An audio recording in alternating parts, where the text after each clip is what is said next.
Hey everybody, welcome to the official preview show for Invicta FC 14. Of course, it goes down this Saturday night, Municipal Auditorium in Kansas City. I'm TJ DeSantis along with matchmaker Julie Kedzie.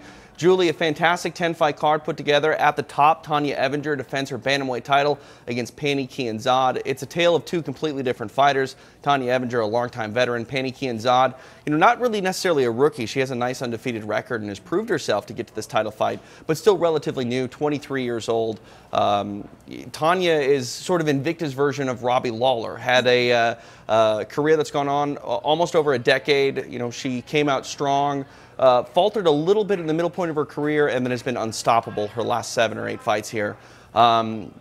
This is, I think, they say you're not really a champion until you defend your title. Well, Tonya Evinger is the champion. She needs to solidify that on Saturday night against Pannie. She does. And what's interesting about these two women fighting is that Tonya, yes, she's reinvented herself, but she is such a fighter at heart. She defines what it is to be a fighter.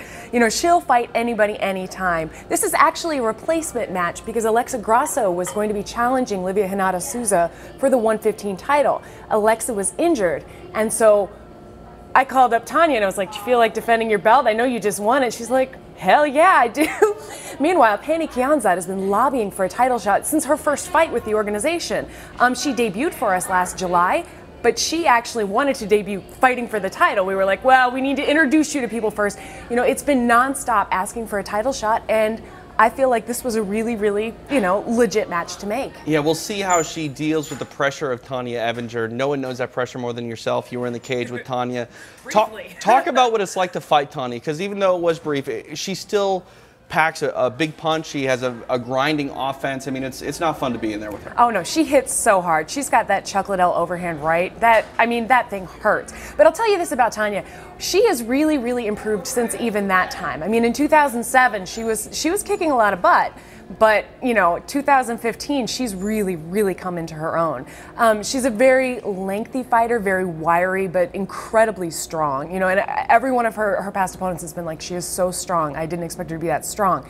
And what we're seeing in her fighting now, especially with her recent title win, is that she's just got a new array of it's not just the overhand and the wrestling, and the Greco clinch up. She actually is delivering jabs. She's hitting from angles. She's really, actually throwing kicks now.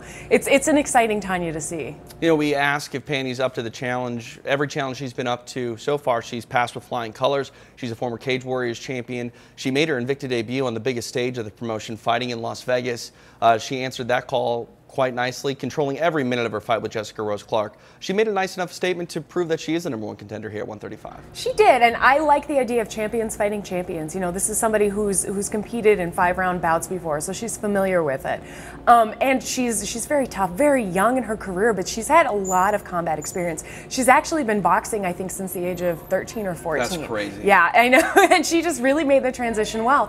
So I'm excited to have her as a part of Invicta Fighting Championships, and I do think that she is ready for the title shot. Well, our main event is a fantastic one. The co-main, also a lot of storyline there. Kedzie Concampa, last time she was out in Kansas City, she dropped her title to Livia Souza. She's taking on Deanna Bennett, who shined last February for Invicta. This is a fight that has a lot of title implications at 115 pounds. It does. I'm not going to say right now that the winner gets a title shot, but I would say that definitely this is something that I'm eyeing for them.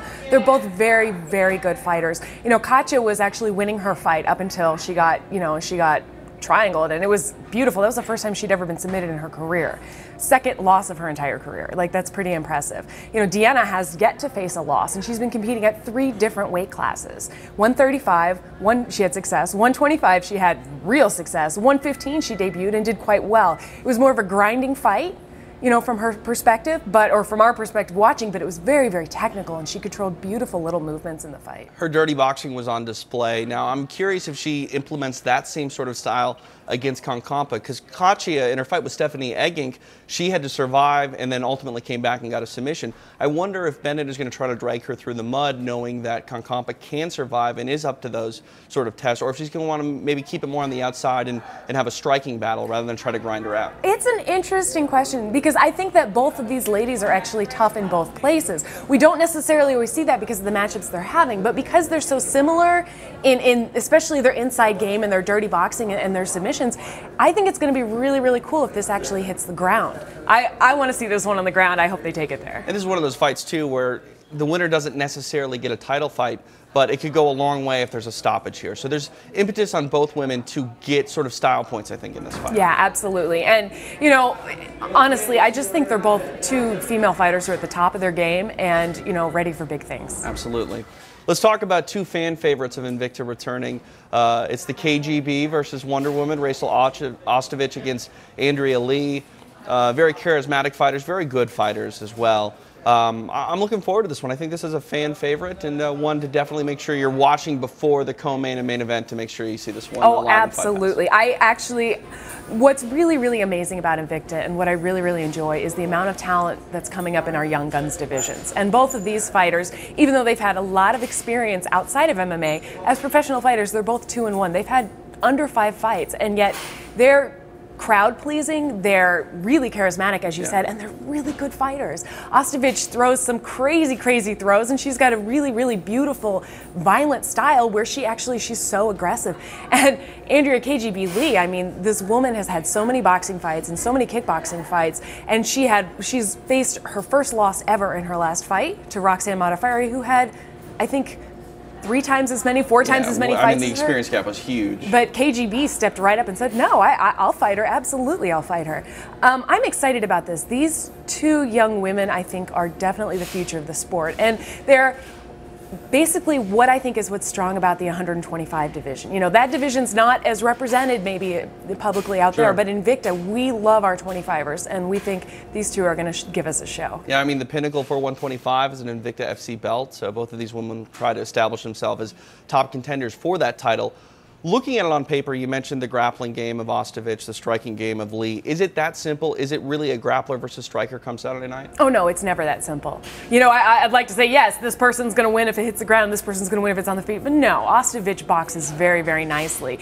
And Andrea Lee on the ground is very skilled. She's a purple belt level in jiu-jitsu. So I have no doubt that they're going to be competitive in all aspects of the fight. It could be fight of the night. There are a bunch of other fights on this card that also could be fight of the night. Jamie Moyle returns to take on Sharon Jacobson. The aforementioned Roxanne Modafferi is on the card, taking on a very new up-and-coming Brazilian that a lot of people are excited about. So Invicta FC 14, it's got it all, Julie. It really does. And we brought back the 55ers. We're definitely trying to build that division up, so all the ladies have a home. Absolutely. Invicta FC 14 streaming live right here on UFC Fight Pass Saturday night. Julie, can't wait to see you cage side.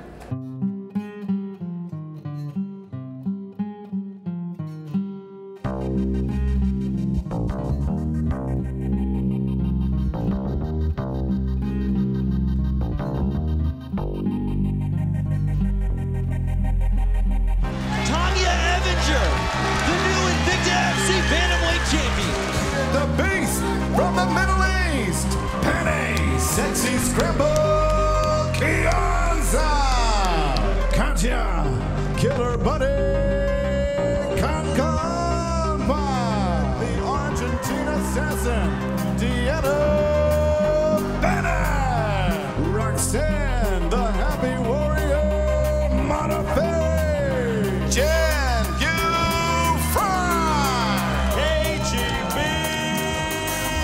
Lee. One of your cornermen just said, I love when a plan goes together. Was the plan for a submission right now? The plan was to kick somebody's ass. Yeah!